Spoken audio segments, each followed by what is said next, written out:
Clinton's day on the brink. Allendale, Mich. Hillary Clinton spent Monday on the precipice of history, or about to be dealt a defeat that will not only be the most devastating rejection of her long career, but also the most shocking. In the final 24 hours of a 575-day slog of a campaign, Clinton's campaign is confident, as most national polls gave Clinton a slight edge over Donald Trump.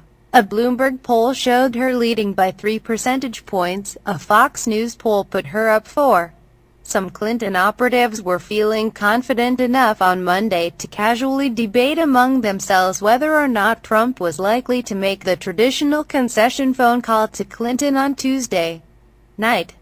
They were split. It's not that they're expecting a nationwide romp handicapping the race. Clinton aides and allies expressed the most uncertainty about North Carolina, the state with 15 electoral votes that President Obama won in 2008 by a slim margin and lost 4 years later in another close race. Clinton officials predicted North Carolina, where Clinton and both Obamas have campaigned aggressively, would come down to a coin flip. They said they were also prepared for Clinton to lose Iowa and Ohio, battleground states with large rural populations of the white non-college educated voters that make up Trump's base. And some did not expect to ultimately flip Arizona, a red state where Clinton made a late-stage aggressive play, hoping to get a boost out of the state's growing Hispanic population that has handily rejected Trump. Clinton poured into Arizona $2 million in advertisements, and headlined one of her biggest rallies of the campaign in Tempe last week. If she wins it, she would become the first Democrat in 20 years to turn the red state blue. But even if Trump wins all those battleground states and the rest of the solidly red ones, he would still be more than 50 points short of the 270 electoral votes he needs to win the race. And Clinton's campaign is feeling solid about a host of other paths that would put its candidate over the top. Clinton's campaign was channeling confidence about victories in every other battleground, including Florida, whose 29 delegates would put Clinton over the 270 threshold, and where they expected large turnout among Latino voters to give Clinton a 1 to 2 point edge. In Florida, early voting surged past 6 million votes, up 35% from 2012. And more than 1 million Latino voters cast their ballots early, double the number from 4 years ago. The campaign said that the final days of early voting also showed a surge in their key demographics of millennials, African Americans, and Hispanics. Internal polling also showed them leading in Michigan, where Clinton and Obama both campaigned Monday, ahead of their joint rally at Independence Hall in Philadelphia, with Bruce Springsteen. It was a cautiously optimistic end to a hard-fought race. "I will never give birth, but I feel like I've been in labor for 3 years and crowning for 3 months," said one Clinton advisor who has been organizing the ground game in a critical battleground state. For her part, Clinton appeared energetic and happy on the trail, leaning heavily on the story of her mother, Dorothy Rodham, as she closed out her campaign, making the positive case for her candidacy.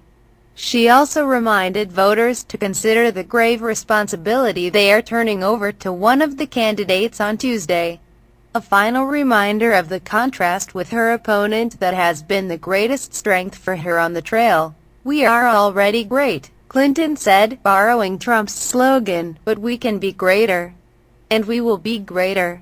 And she was already looking beyond Tuesday, talking about how she planned to heal the divided country. "We need more of 2 things right now. We need more love and kindness in America," she said. On one level, Monday was like every other day on the campaign trail for the former Secretary of State. She woke up in Chappaqua and headed for the airport in her Scooby van. Campaigning in Grand Rapids, Michigan, and Pittsburgh, she lingered on the rope line, as she always does, after her speeches, posing for selfies. But the crowds were louder and more emotional, and a mega rally of more than 40,000 people was awaiting her arrival in Philadelphia for a Springsteen concert and rally with the Obamas. Her day was also significantly longer than a normal day on the trail. She was set to arrive home at 3 a.m. after a midnight rally in Raleigh, North Carolina, and the campaign planned to have a few dozen staffers and supporters on the Chappaqua tarmac to celebrate the end. And Clinton appeared at least somewhat cognizant of the weight of the moment on the morning of her final day on the trail after a taxing campaign. Pulling up to the tarmac of the Westchester Airport for the last day aboard the Stronger Together plane, Clinton was FaceTiming with her granddaughter, Charlotte. "You see the big plane?" she cooed into her iPhone, panning her camera across the emblazoned wing, and even pointing it back at the photographers whose lenses are always trained on her, documenting for her family the final moments of the historic race. If things go Clinton's way on Tuesday night, this was her last full day of her life as she knows it. As a semi-private citizen of Chappaqua, New York, as president-elect, she will be monitored by a fully protective pool of reporters that she has refused for most of the general election. She will begin receiving regular security briefings, and her email use will be strictly curtailed and monitored. For national security purposes, perhaps a relief to a campaign that has been battered hardest by private servers and hacks. With a last-minute reprieve from FBI Director James Comey and a slew of A-list celebrities and politicians giving Clinton a final boost in the states with limited early voting, where the majority of voters go to the polls on Tuesday, Clinton and her aides were buoyed over the weekend. "We're just going to work until the last vote is counted," Clinton told reporters as she boarded her plane for a 4-state barnstorm. "We're on a good track," she said. Speaking to a 2,000-person outdoor crowd in Pittsburgh, Clinton told supporters that, if the lines are long tomorrow, please wait. On the road, her aides appeared to be more serene than anxious.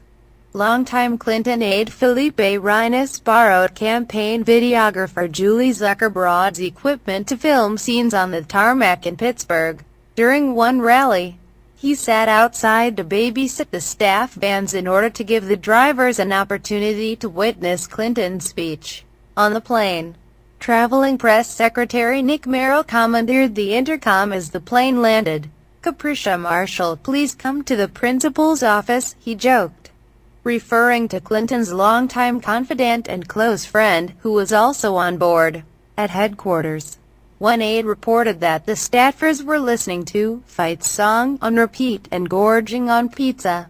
Clinton also channeled that confidence on stage. "I would not have worked for 18 months, traveled across the country, if I did not believe in all my heart that we can do this, right?"